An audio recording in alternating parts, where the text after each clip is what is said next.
Welcome, Life Project. All right. What's up, everybody? It's your boy Nitro and Candy. So, I think today we're going to talk about all the different generations, everybody. Bobby come out for the podcast. Let's see. He come out to hang out with Daddy, and so did Princess, but Princess is, sometimes Princess gets a little camera shy. Come here, Bobby. Oh, here she comes. Say hi, everybody. Say hi, Bobbies. So y'all know I'm Gen X. I was born in 1965. I was a military brat. I grew up on Fort Bragg, Fort Benning. My dad did some tours in Vietnam. And then I lost my dad. But let's just say he unalived himself in 1999. That was a dark moment for me. But most of my life, I grew up as a kid. That we called us latchkey kids. No, we didn't have cell phones. There wasn't cameras everywhere, everybody. So we grew up outside, wanted to hang out with your friends, rode your bike to their house. We did a lot of fishing, a lot of bike riding, a lot of jumping ramps. Dangerous stuff that kids nowadays wouldn't, just laying on alongside a creek, looking up at the sky, figuring out what the clouds, kind of shapes the clouds were making, or playing sports, frisbee, football, being at the park.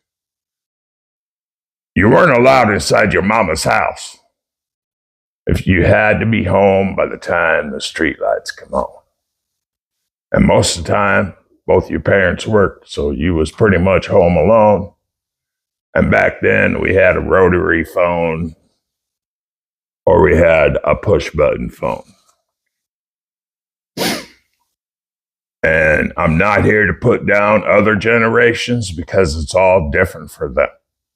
They grew up. The other generation, the millennials, the Gen Z, the newest generation, they've all been born with that little thing that I'm recording on in their hand. We didn't have that. So at one point in my life, I was locked up in an insane asylum in Peoria, Illinois. I was 13, 14 years old. I was hearing voices in my head. A different time back then, y'all. But I had been through a lot. So there was a lot of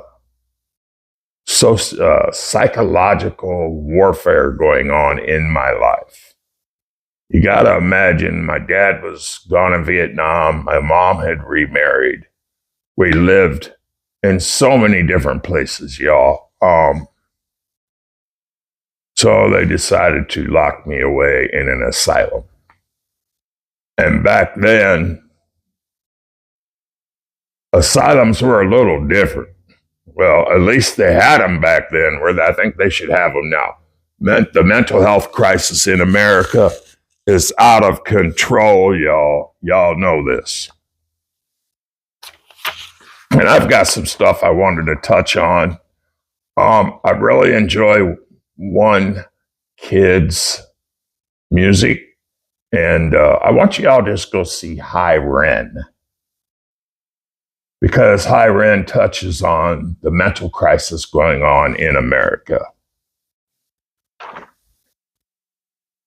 And he has stuff that he's going back and forth between the voices he hears in his head versus the part in him that wants to do good. And, I'm not going to read his stuff word for word. I'm just going to touch on some stuff here. If if I can get these pages to flip, y'all.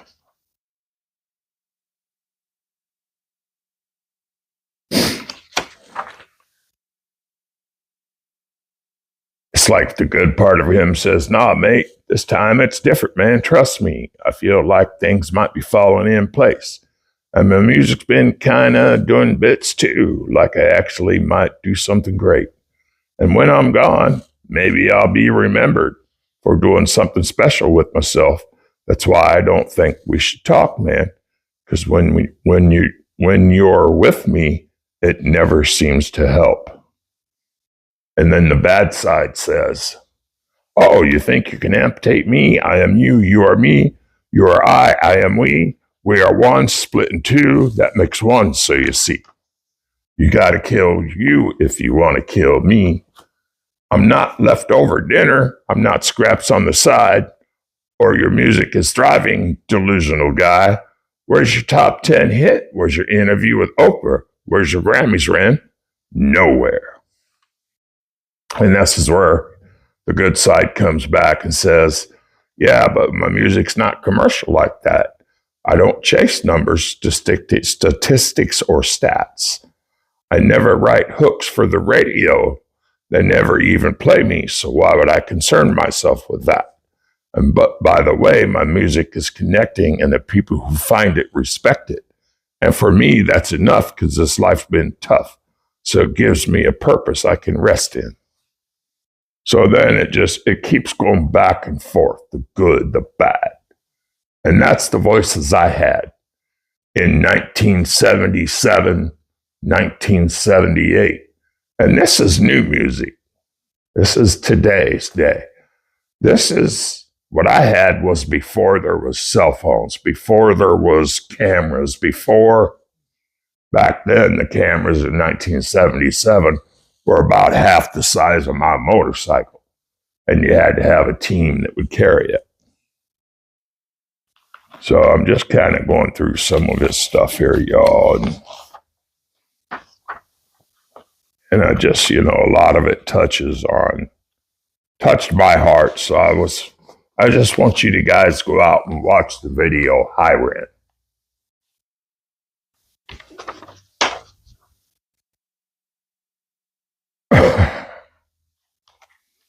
This is at a point where the good side's trying to tell the bad side to back off. And he says, hi, Ren, I've been taking some time to be distant. I've been taking some time to be still. I've been taking some time to be by myself, and I've spent half my life ill. But just as sure as the tide starts turning, just as sure as the night has dawned, just as sure as the rainfall soon runs dry when you stand in the eye of a storm. I was made to be tested and twisted. I was made to be broken and beat. I was made by his hand. It's all part of his plan. Then I stand on my own 2 feet. And you know me, my will is eternal. And you know me, my will is eternal. And you know me, you've met me before. Face to face with the beast, I will rise from the east and I will settle on the ocean floor. And I go by many names also. Some people know me as Hope. Some people will know me in the voice that you hear when they loosen the noose on the rope. So there's hope, everybody. There's hope. Loosen that noose. There's hope for everybody. And you know how I know that I'll prosper? Because I stand here beside you today. I have stood in the flames that created in my brain, and I didn't once flinch or shake. So cower the man that I've become when I sing from the top of my lungs. Right, people, you really need to go watch him.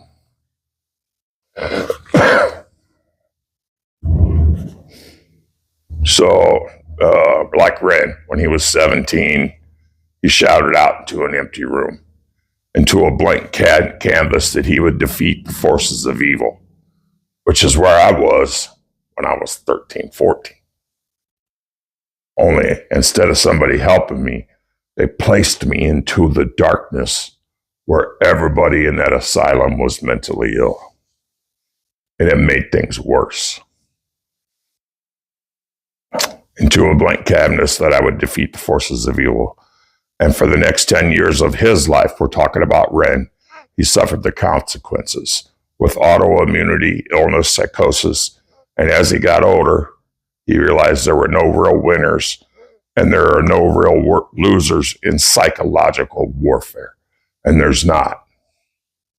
But there are victims and there are students. It's not David versus Goliath, y'all.